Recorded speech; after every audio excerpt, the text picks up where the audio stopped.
What's up? I'm Brian Tong, and welcome to the Apple Byte. And guess what we're talking about, boys and girls? If you guessed the iPad, ding, ding, ding, you are correct. Now, the Apple Byte was at the event, and we only sent out the best of the best, so let's find out if this iPad thing lived up to the hype.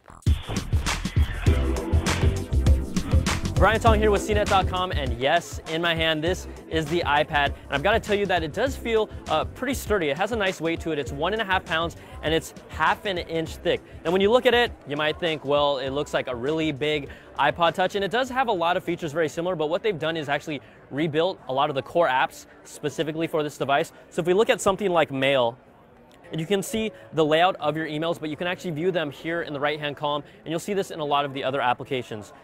You also find a redesigned iTunes store, and what also makes this unique is the store itself is laid out differently. It's really taken advantage of the larger screen space, so you have a better user experience. You also have access to your photos. There's kind of a cool photo frame feature where you dock it and you press a button and it'll actually turn into this kind of digital photo frame. You also have access to movie content as well and all of your applications. Now, some of the unique, innovative features of this device is the iBooks and the iBooks bookstore. So what this is a bookshelf, and much like iTunes, you can get access to books and instantly download them to the device. And then one of the main things that I think that makes this unique is, sure, it's not e-ink, but this is a full color screen. Also, you have the touch capability to turn pages. You can even take it nice and slow if you want to. Now, a lot of the apps, most of the apps that are currently on the App Store will work with the iPad. They do have this feature that's basically a doubler that fills out the game to the screen. I can just click right here, and it doubles the pixels, so you're still going to get a full screen experience. There will be apps that are customized specifically for the iPad, so you can wait and see that when the actual device releases. Another feature they're really pushing is being able to use some of their desktop apps from the iWork suite directly on the device. They have also been redesigned just for multi-touch, so all you do is use your fingers. So you have an application that you're familiar with like Keynote, which is a PowerPoint application, and this will allow you to interact with your slideshow and use it with your hands. Now, the iPad, what's the pricing going to start at? Well, there's two flavors really. There's a Wi-Fi version and then Wi-Fi with 3G.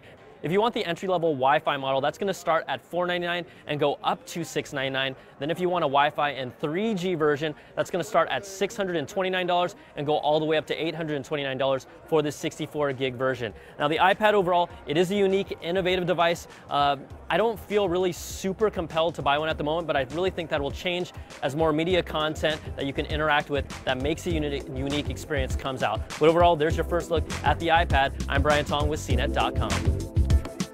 Okay, dude, seriously, nice wrap up, but you really need to stop copying the way I dress, and please, get a haircut.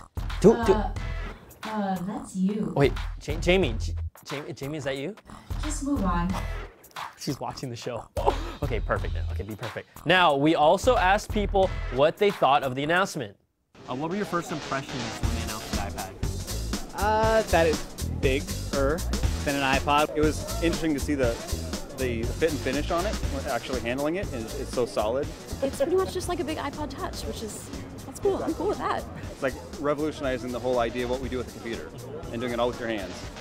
There's no way you can match a hype of a pre-Apple announcement. There's no conceivable way. It's such a cool device that I'm excited, and I don't care if anybody else is excited because I am. Would I buy it? Right now, would you buy it? $500? I'd buy it and play around with it. Yes, I would. I tried to offer them $500 there and they didn't take it. But it's a cool device. I was actually thinking about just grabbing one and running, but I thought they'd probably have enough people to stop me. All right, you gotta remember, iJustine loves everything Apple makes, and myself, I wasn't really that impressed until I got a chance to play with it. I'm a gadget freak, and we haven't seen any product like this, but I can't really say I'm willing to buy it right now. Now let's get back to the iPad and some things you may not know. It's running iPhone OS version 3.2, which runs specifically on the iPad and not on any iPhones or iPod Touches.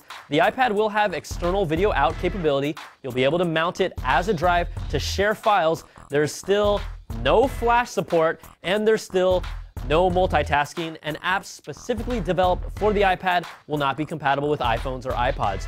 There were also some moans when AT&T showed up as a partner, and even though the Wi-Fi with 3G version is unlocked for use internationally, Apple spokespeople could not confirm if it would work with T-Mobile here in the US, so I'm guessing that means a big no. Now, the Wi-Fi version will be available in 60 days, and the Wi-Fi and 3G version will be available in about 90 days, but who might get their hands on it first?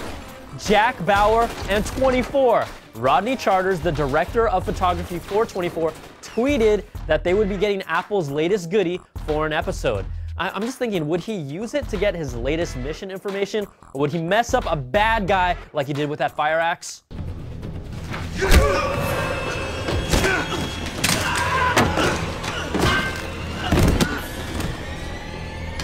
I'll be waiting. All right, let's check out our app of the week. This week's app of the week is the New York Times app for the iPad. It was the most impressive thing I saw at the event because it really showcased how new media content can be consumed in the future. Flipping through articles, resizing the text with a pinch, viewing photo galleries within an article, and then instantly pulling up a video feature that complements the article. I'm getting giddy already. Now, if more publishers innovate and pump content like this into the iPad, then it really makes it a must-buy for me. All right, that's going to do it for this week's show. We know you have plenty on your mind, so send us your thoughts, reactions, and questions about the iPad to the applebyte@cnet.com, and we'll answer them next week. I'm Brian Tong. Thanks for watching, and come back next week for another Bite of the Apple.